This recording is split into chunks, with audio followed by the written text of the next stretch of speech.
Fujifilm just released a brand new firmware update for the X-T4 camera, and one of the modifications that they made is a big one. Let's test it out on today's Fast Friday.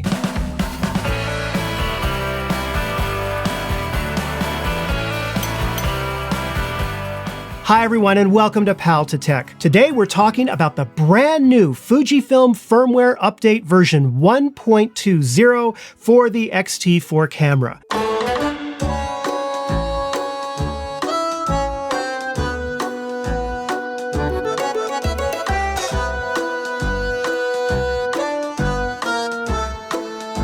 Installing the firmware update is very easy. Simply go to the Fujifilm website. I will have a link in the description down below of this video. Agree to the terms, download it to your computer. Once you do, get a fresh, clean, empty SD card and put that file on the SD card. Make sure that your camera has a fresh and fully charged battery in there. Put the SD card in the camera and then press and hold down the DISP back button while you turn the camera on and go through the process of performing the upgrade. It'll take maybe 3 to 5 minutes to perform the update. Once it's finished, you'll see the message, go ahead and turn your camera off, then you're done. You can turn the camera back on and you're good to go. Don't forget to format that SD card that you used so that you can have it ready for shooting your next awesome photos. This firmware update includes 4 modifications to the camera. The first are general bug fixes, which of course, Fujifilm doesn't specify what bugs were fixed. Fujifilm got a can of Raid, went into the camera with the firmware update,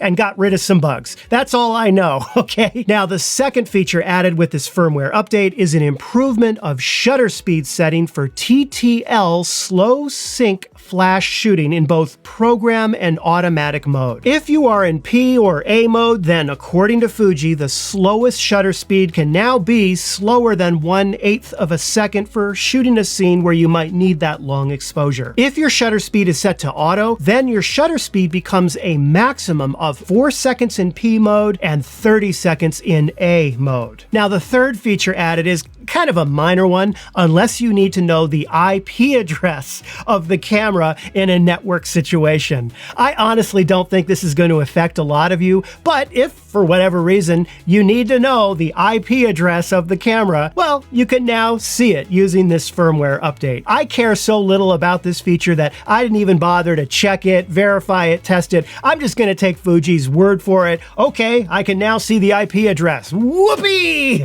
Right? Now, the fourth and final feature I do care a big deal about. Fujifilm has a brand new setting to the power section of the menu. It is called Auto Power Off Temperature, and it gives you some control over when the camera automatically shuts itself off when it gets too warm. There are 2 settings for this new menu, Standard and High. When you first install the firmware update on the camera, the default setting goes to High. When I first reviewed the X-T4, my biggest concern was the fact that when I was trying to shoot 60 frames per second at H.265 10-bit codec video, the camera would overheat and shut down after about 10 minutes. Let's take a look at that initial test now. If you're shooting in a room temperature of 76 degrees Fahrenheit and you have the camera set to 10-bit 4K 60 frames per second at H.265, you will see a battery warning icon appear after 10 minutes. Then 5 minutes later, the camera will shut off. Basically, 15 minutes of shooting in 76 degrees Fahrenheit is what I found will happen. So today I installed the firmware update, I ensured that the power off setting was set to high, and I ran the same test again. Okay, the heat warning light just came on at 16 minutes and 30 seconds, roughly. Before the firmware update, it took about 10 minutes to see that warning appear. We are good here. We have now reached 18 minutes. Once again, I'm shooting at 60 frames per second, H.265 10-bit codec. During this test, I just ran out of space on my 64 gig SD card that I had in here that I was recording to. So I put an additional 64 gig SD card, and now it is picked up and is recording on that. Again, I'm still seeing the heat warning, and right now we are at 21 minutes and 30 seconds. We are now at 30 minutes and continuing of record time. Yes, the heat indicator is still on, but the camera is still rolling. It does feel pretty warm at the bottom of it, but I'm gonna let it roll for a little little while longer. I've got 9 more minutes and 30 seconds on the SD card of space, and then I'm gonna shut it off and we'll see how hot it got. We're now at 34 minutes, camera's still running strong, and I've got about 5 minutes left on the SD card. Okay, we are at 36 minutes and still going strong. Look at that. Okay, I've got less than a minute left on the SD card before the camera stops. Right now, we are at 39 minutes, still going strong, but I'm getting kind of bored of this. So as soon as the SD card, the second SD card fills up, I'm gonna turn the camera off and I will test and see how hot it is.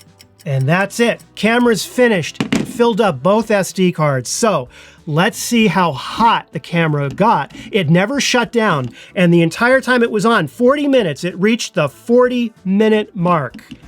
All right, we're gonna take it off of here. Even Fuji says be careful because the bottom could be very hot. Now, some YouTubers have expensive thermometers that test exact temperatures. I don't have that for this channel. I didn't go out and get any, so let's do the test like this. All right, oh, it's warm. It's warm, but it's not that hot. It really isn't that hot. It's mostly right here.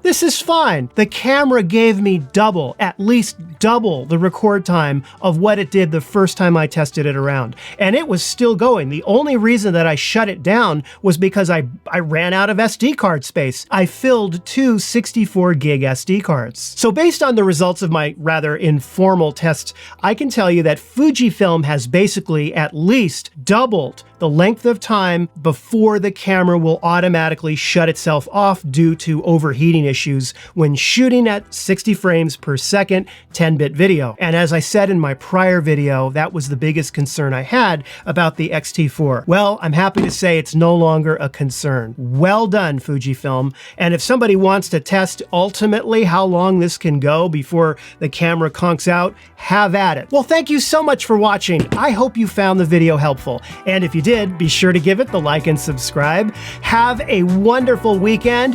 If you feel like it, go for this firmware update if you've got the X-T4. I think you're gonna love this new feature. I am signing off now, and I'll see you in another video next week.